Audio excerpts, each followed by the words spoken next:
My brother stole the better system. So I secretly built my own paradise. You're so selfish.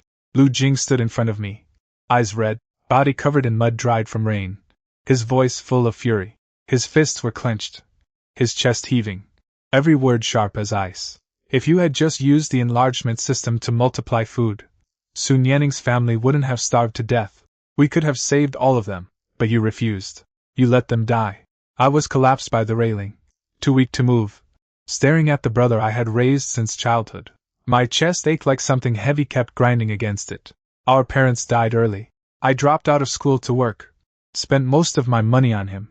I fed him, paid for his school, scraped together enough to buy this apartment in the city, and brought him to live with me. When the apocalypse hit, I made sure he ate first. I went hungry half the time, but in his eyes, all of that was just what I owed him. And just because I wouldn't drain our last supplies to save his precious family, I became the worst kind of selfish person. We don't have that much stock. If we give it all away, we won't last 3 months. My voice came out dry and rough. Lu Jing, I have to keep us alive first. That's Nianing. He stepped forward. Not a trace of concern for me in his eyes, only resentment. You have everything, but you won't spare her a thing. You don't deserve the enlargement system at all. Before I could say another word, he shoved me hard. I lost my balance and fell backward. The feeling of falling took over. Below the high-rise was the flooded, ruined city. Wind roared past my ears. The last thing I saw was Lu Jing's face twisted with obsession. The pain of death hadn't fully faded when a cold mechanical voice cut into my mind. 2 systems are ready. Host brothers, make your choice. 100-fold enlargement system. 100-fold reduction system. I opened my eyes. I was back to the day before everything started. The living room was clean. The sun was out. No flood, no rot, no scars of 5 years of apocalypse. Lu Jing stood beside me, eyes bright, staring at the 2 glowing orbs floating in the air. In the last life, Lu Jing chose the reduction system, and the enlargement system went to me. That choice led to my death. This time, Lu Jing didn't even hesitate. He reached out and grabbed the golden orb. The enlargement system. I want this one. The mechanical voice spoke again. 100-fold enlargement system bound successfully. Joy exploded across Lu Jing's face. He looked at his palm, fingers trembling with excitement, then turned to me with a smug smile. Bro, the reduction system is yours. I looked back at him, feeling nothing. The despair from my last moments before death was still burned into my bones. The years I spent working day and night to support him flashed through my mind. I had truly seen him as my only family, but all I got in return was that push off the rooftop. I reached out and took the remaining gray-silver orb. 100-fold reduction system bound successfully. A faint warmth spread through my limbs as the binding completed. Lu Jing couldn't wait to test his power. He picked up a glass from the table. Focus, and the cup swelled instantly, 100 times bigger, sitting heavy on the coffee table. It works! It really works! He cheered, eyes full of hope. Nianing is saved now. Once the rain comes, I'll use this system to protect her whole family. Sun Yanning, the girl he loved. She lived right across the hall. In the last life, he killed me for her family's sake. I looked down and said nothing. Lu Jing frowned when he saw my calm reaction, a little probing in his voice. Bro, aren't you jealous? My system can multiply anything. What good is your shrinking one? It's just a system. Doesn't matter who uses what. My voice stayed flat. Seeing that I wasn't fighting for anything, he visibly relaxed. In his mind, with the enlargement system in his hands, the apocalypse held no fear. All he could think about was becoming a hero, saving Sun Yanning's family, and winning her heart. He never considered that the enlargement system couldn't create things out of nothing. You could only multiply what you already had. He also never imagined that in this life, I would never sacrifice a thing for him or her family again. All my goodwill died the moment I fell from that building. Lu Jing was still lost in the joy of his new power, completely missing the coldness I kept hidden. In the last life, every step back I took led to betrayal. This time, I only wanted to survive. Whatever happened to him and the Su family, that was their own path. Lu Jing spent the whole evening dreaming of his future glory. After dinner, he went straight to Sun Yanning's place, eager to tell her about the system. Finally, I was alone in the apartment. The evening breeze was gentle outside. Laughter and chatter drifted up from the street. The more peaceful the present felt, the clearer the memories of the flood. The hunger, the fall from the rooftop became. I didn't have time to drown in emotion. The biggest advantage of coming back wasn't the system, it was knowing what was coming. To others, the 100-fold reduction system seemed useless, but I knew its real value. Enlargement needed existing materials. Reduction could pack massive supplies into tiny spaces. I didn't need to fight anyone. I just had to build a hidden micro-shelter where no one could find me. And I could avoid all the ugliness of human nature. I opened my phone and started listing what I needed to buy. For food, compressed biscuits, vacuum-sealed rice, dried noodles, canned goods, dehydrated vegetables, jerky, chocolate, high-energy snacks, water, filtration tablets, medicine, bandages, antibiotics, cold medicine, batteries, a small generator, candles, lighters, and plenty of sealed storage boxes. Money was the biggest problem. Most of my savings had gone to Lu Jing. What I had left was limited. Without hesitation, I posted the spare room for rent, and listed my 2 electric scooters and unused electronics at low prices on second-hand platforms. As long as I could turn them into cash, taking a loss didn't matter. Money would be worthless after the apocalypse. Messages poured in. I moved fast, closing deals same day whenever possible. Within 2 days, my cash flow looked much better. Lu Jing came home occasionally, floating on air. Most of his time was spent across the hall with Sun Yanning's family, showing off the enlargement system over and over. One candy, multiplied 100 times, could feed several people. Her parents couldn't stop smiling. They praised him endlessly. One night he came home, saw the stack of delivery boxes in the living room, and frowned. "Bro, why are you buying so much stuff?" He leaned against the doorframe, dismissive. "With my enlargement system, we can just multiply whatever we need. You don't have to waste money hoarding." I kept checking addresses on my tablet, not looking up. Enlargement needs source materials. Without the original, the system can't make anything. Lu Jing scoffed, not listening at all. "You worry too much. Yanning's family already has a good stock of rice and flour. I'll multiply what they have, and the whole building can survive." "Bro, don't be so cautious." I looked up at him. "Sun Yanning's supplies won't feed everyone in this building. Once the source runs out, your system is useless." His face darkened immediately, like I was pouring cold water on his dream. "You just can't stand seeing me do well. You got a useless shrinking system, so now you have to tear down everything I do." His voice turned sharp. "I know you're bitter, but bro, abilities are decided by fate. Just accept it. When the rain comes, I'll protect Yanning's family. If you're really struggling, you can beg me, and maybe I'll share some multiplied food with you." His words made my chest tighten. In the last life, I risked everything to keep him safe. Now, just days after Rebirth, he was already sure I'd end up begging for scraps. He couldn't see what I'd given him. All he saw was his own glorious power. I didn't argue. There was no point. People only believe what they want to believe. Think whatever you want. I turned back to my orders. "Just take care of yourself." Lu Jing huffed and slammed his door shut. I set my sights on the gap inside the wall.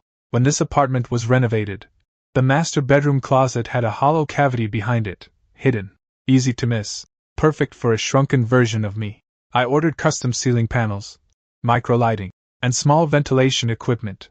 I shipped everything to different pickup points, never to the apartment, so Lu Jing and the neighbors wouldn't notice. Boxes came in one by one. I moved them when Lu Jing wasn't home, sneaking supplies into the closet cavity. Rice, canned goods, boxes and boxes of them, shrunk down to the size of a fingernail, slipped easily into the mini compartment. Medicine, fuel, water purifiers, all organized neatly. I tested the ventilation and seals, making sure the space would block floodwater, noise, and maintain a stable temperature. Inside, I set up a simple bed and storage shelf, fixing every possible problem. When I finished, there were only 7 days left until the forecasted megastorm. That evening, Sun Yanning knocked on our door, soft-spoken, gentle-eyed. "Ah, Yan, Lu Jing told me you've been stocking up a lot." She stood at the entrance, voice pleading. "With the heavy rain coming, if you have extra supplies, could you share some? Later, Lu Jing can use his system to multiply it and pay you back double." I looked at her and saw it all clearly. They all treated Lu Jing's enlargement system like a bottomless treasure chest. They wanted something for nothing. "I'm keeping my things for myself." My reply was calm and final. Her gentle expression cooled. Displeasure flickered in her eyes. But she held back. "You're too cold." She turned and left. As the door closed, I caught a glimpse through the gap in the neighbor's door, Lu Jing standing there, having heard everything. He didn't come to confront me, but that look through the crack in the door said enough. The storm hadn't started yet, but people's schemes were already unfolding. The sky pressed low.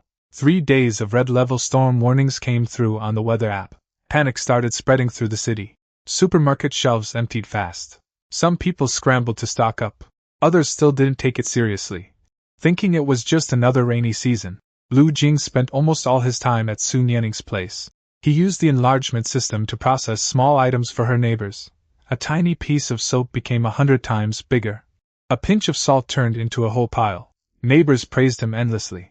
Their flattery made him feel invincible. He loved being admired. He became more convinced than ever that he was the hero of this disaster. I quietly finished my final preparations. The micro-shelter behind the closet was complete. Ventilation lines were hidden in the wall gaps.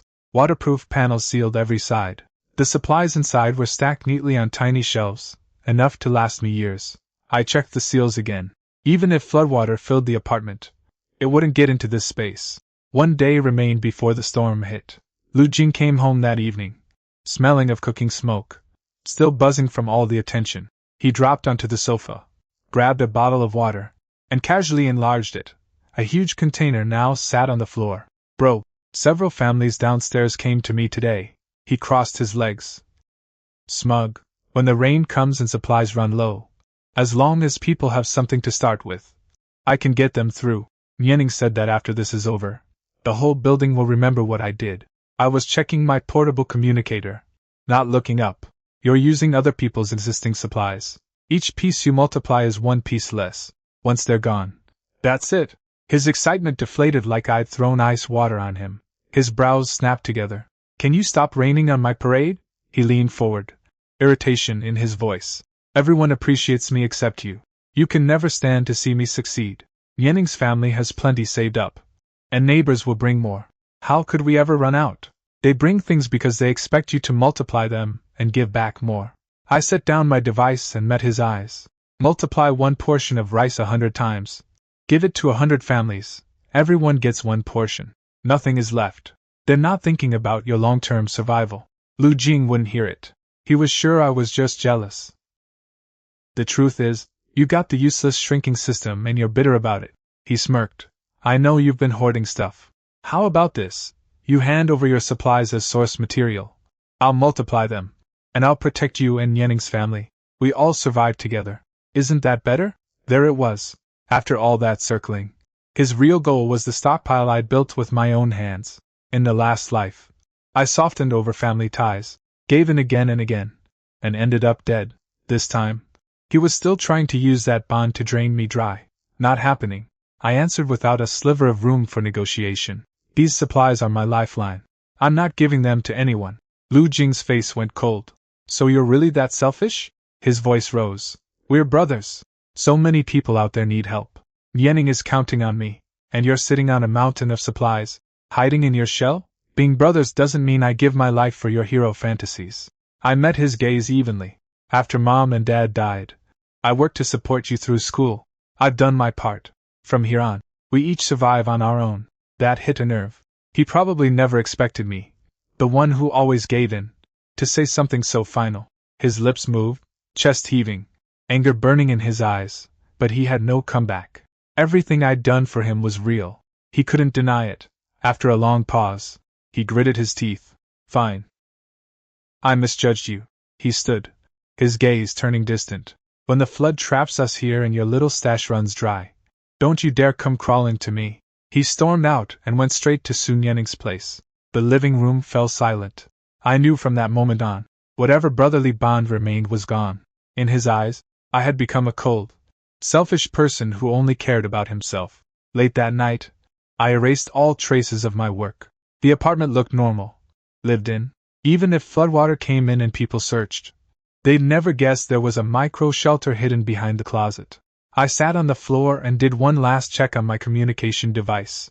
Shrunken down, I could bring it into the shelter and still receive outside signals. I wouldn't need to leave to know what was happening out there. Before dawn, the first drops of rain hit the window. The rain came faster. Within half an hour, it was a downpour. Thunder rolled across the sky. The city's drainage system quickly failed. Outside the window, the streets disappeared under muddy water. Inch by inch, the megastorm had arrived. I didn't wait. I stepped into the cavity behind the closet and activated the reduction system. The world around me swelled. The closet panels became massive walls.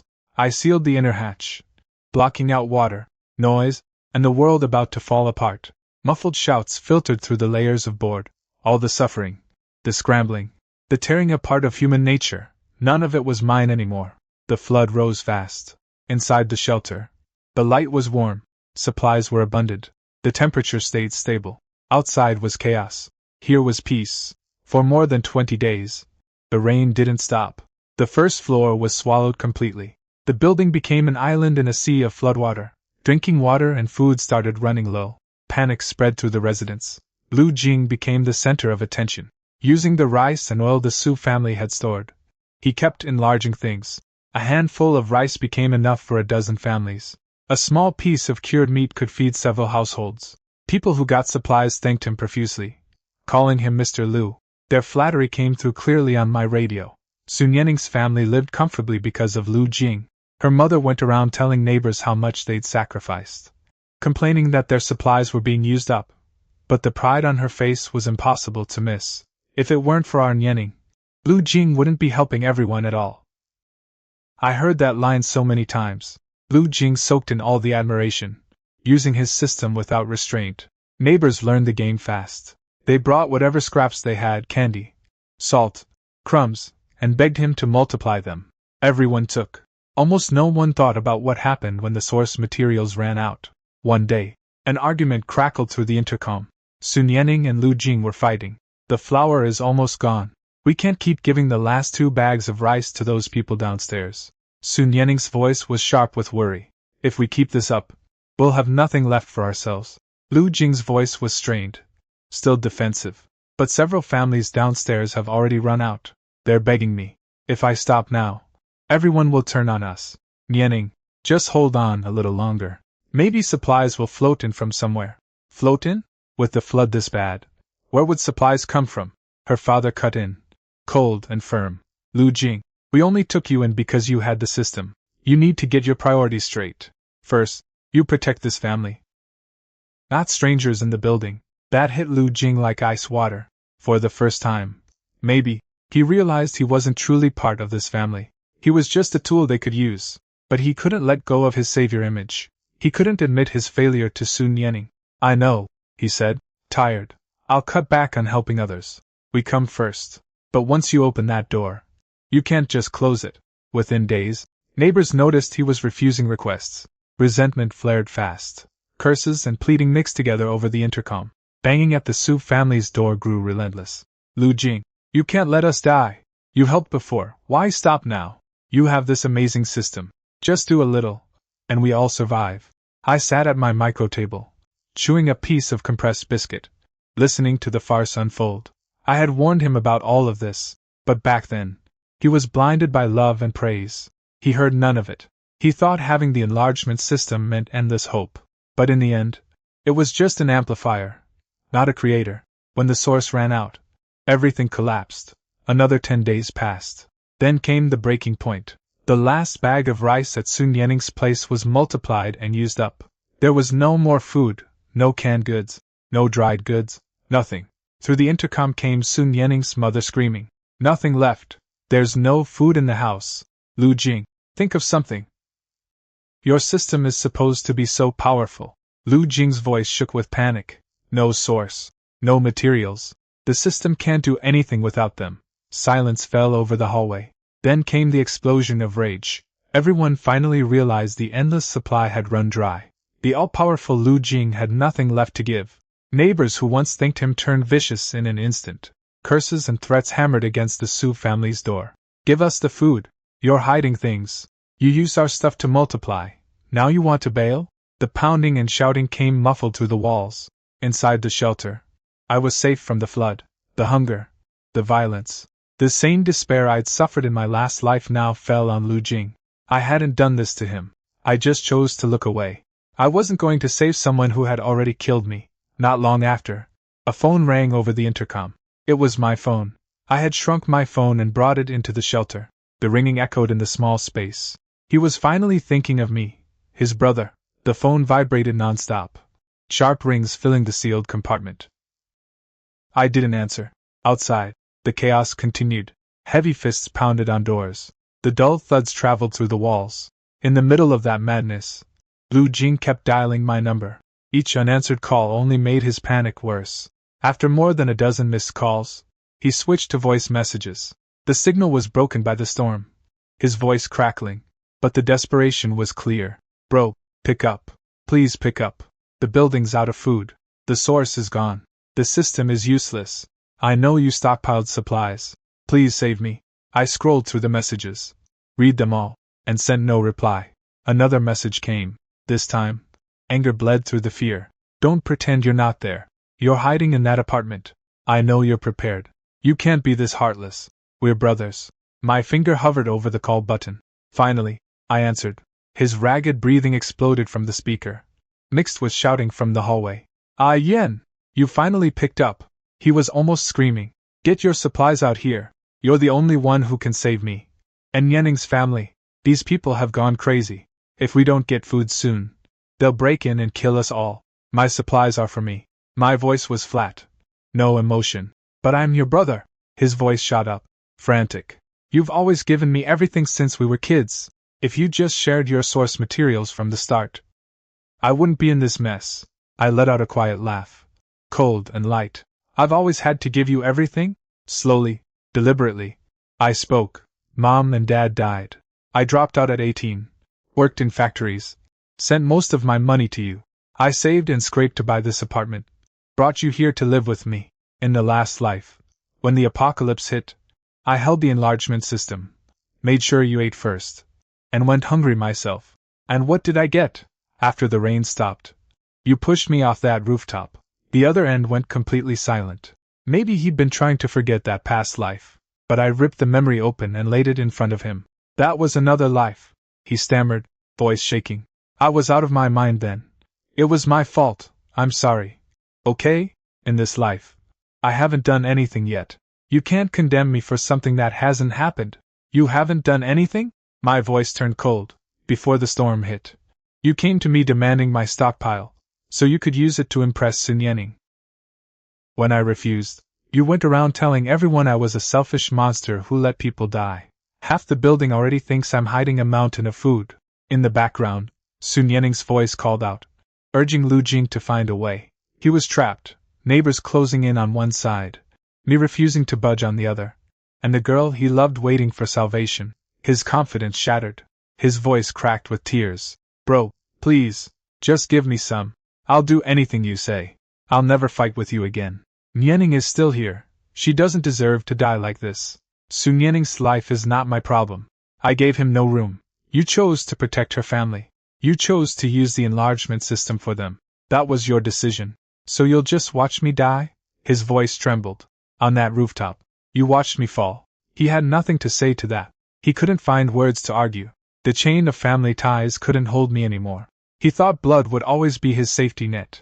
But that bond broke the moment I hit the ground. Through the speaker, I heard Sun Yanning's mother shriek. Stop wasting time with him. He's hiding in there. Break the door down, and take everything.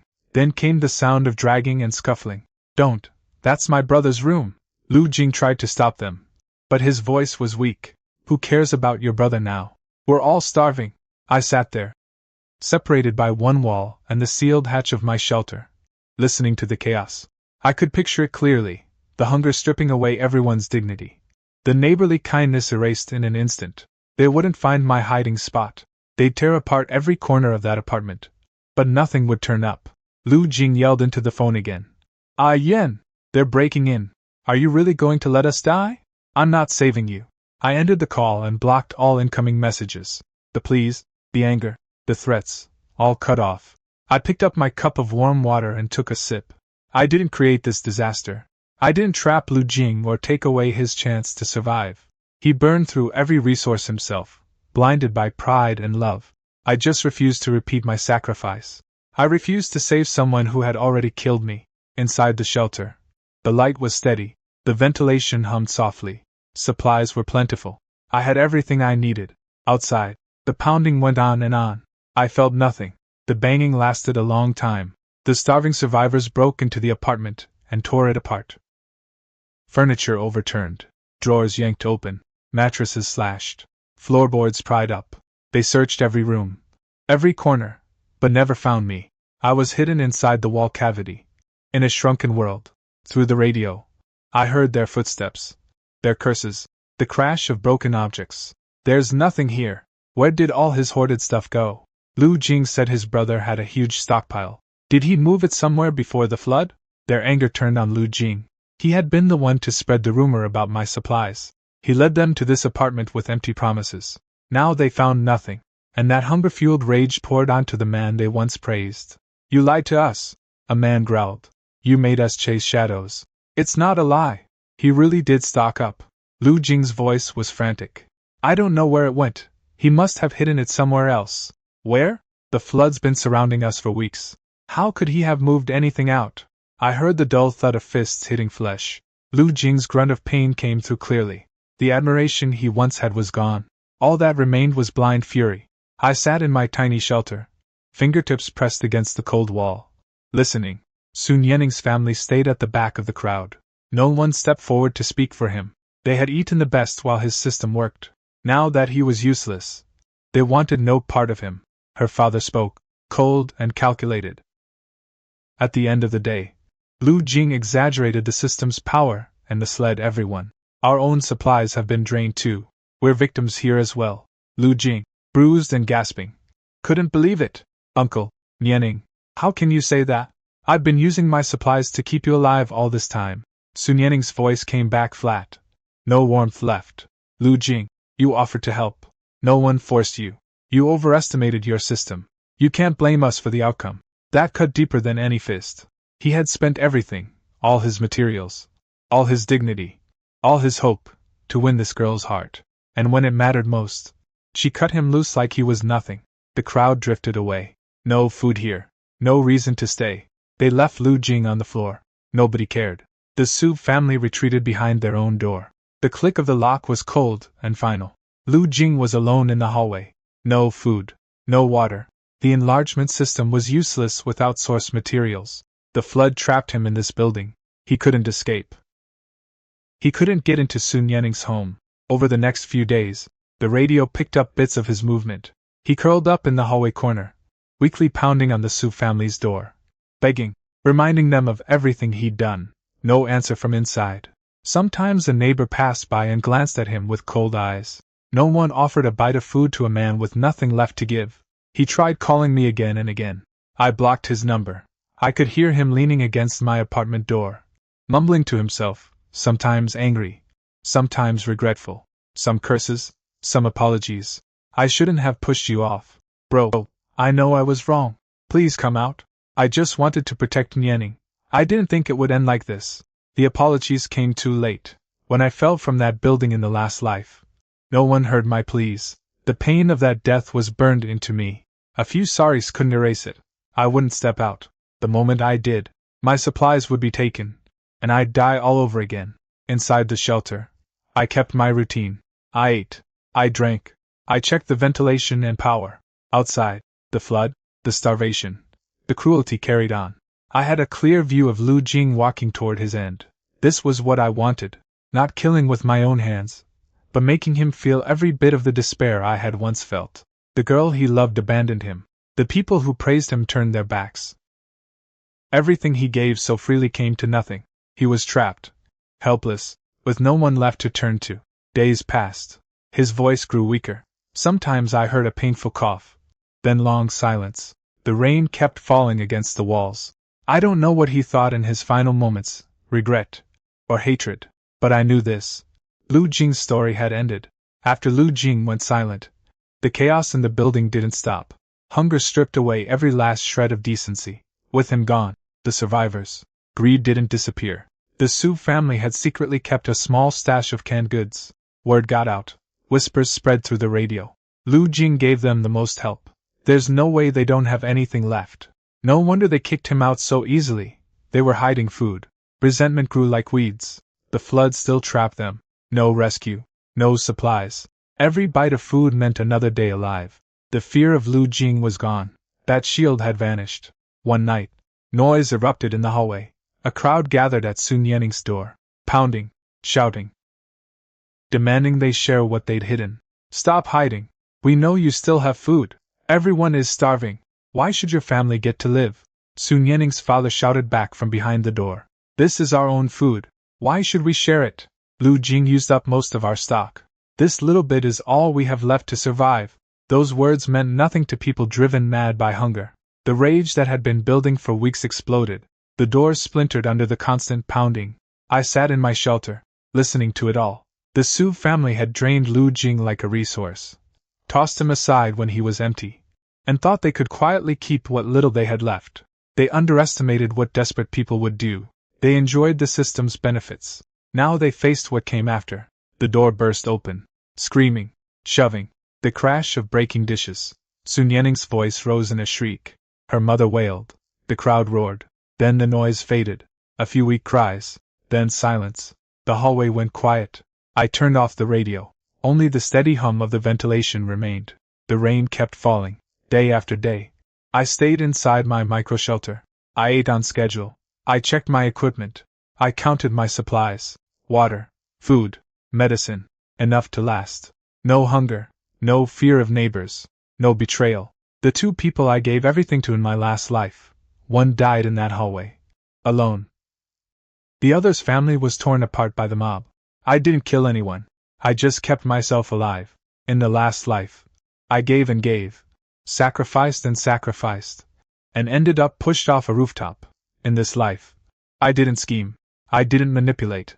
I just stopped being the one who paid for everyone else. Lu Jing was ruined by his own obsession. The Su family was destroyed by their own greed. All of it, their choices, their endings. But I didn't feel the thrill of revenge. No sharp satisfaction. Just a heavy emptiness. Lu Jing was my little brother. We grew up together. There were good memories. Real ones. And they didn't vanish just because he betrayed me. But that emptiness didn't mean regret. If I had opened that door, if I had shared my supplies, I would be the one dead in that hallway. My last life would have repeated itself exactly. Kindness belongs to those who appreciate it. For people who take your goodwill for granted and would sell you out in a second. Mercy is suicide. Days turned into weeks. Sometimes I heard faint screams. Sometimes long silences. The flood ate the city. Lives disappeared in the disaster. I stayed in my hidden world, waiting for the storm to end. I knew the system had a time limit. I learned that in my last life. Both hundredfold systems weren't permanent. Their power would fade when the disaster ended. I didn't know exactly when. I just waited. I kept checking the shelter's seals.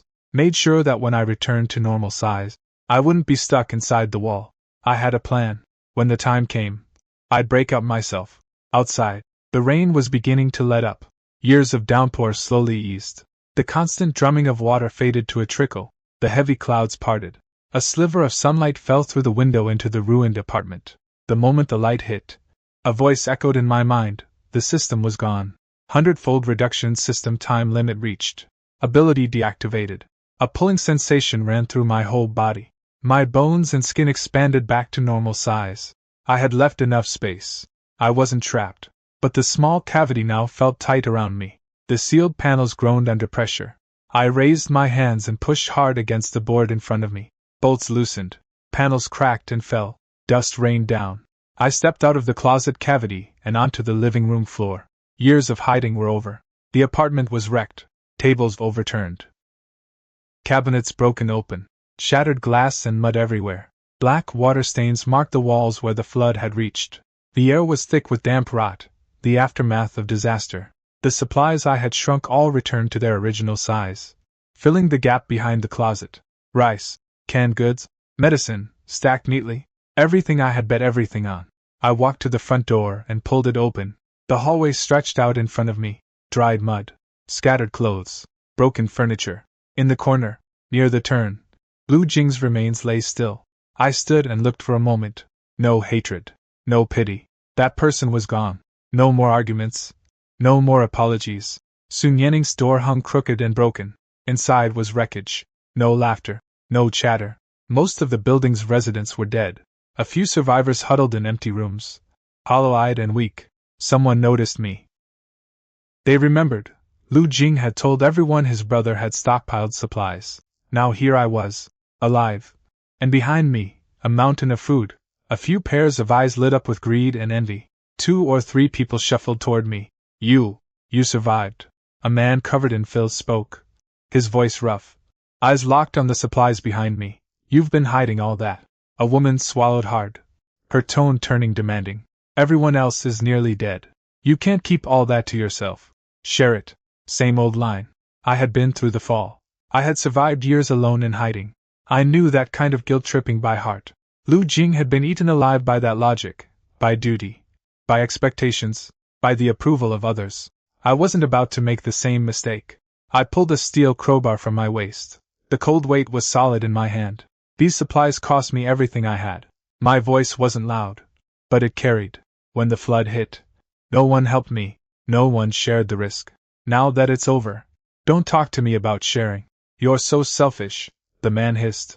Selfish? I looked at them both. When Lu Jing was drained dry and left to die in that hallway, did any of you give him food?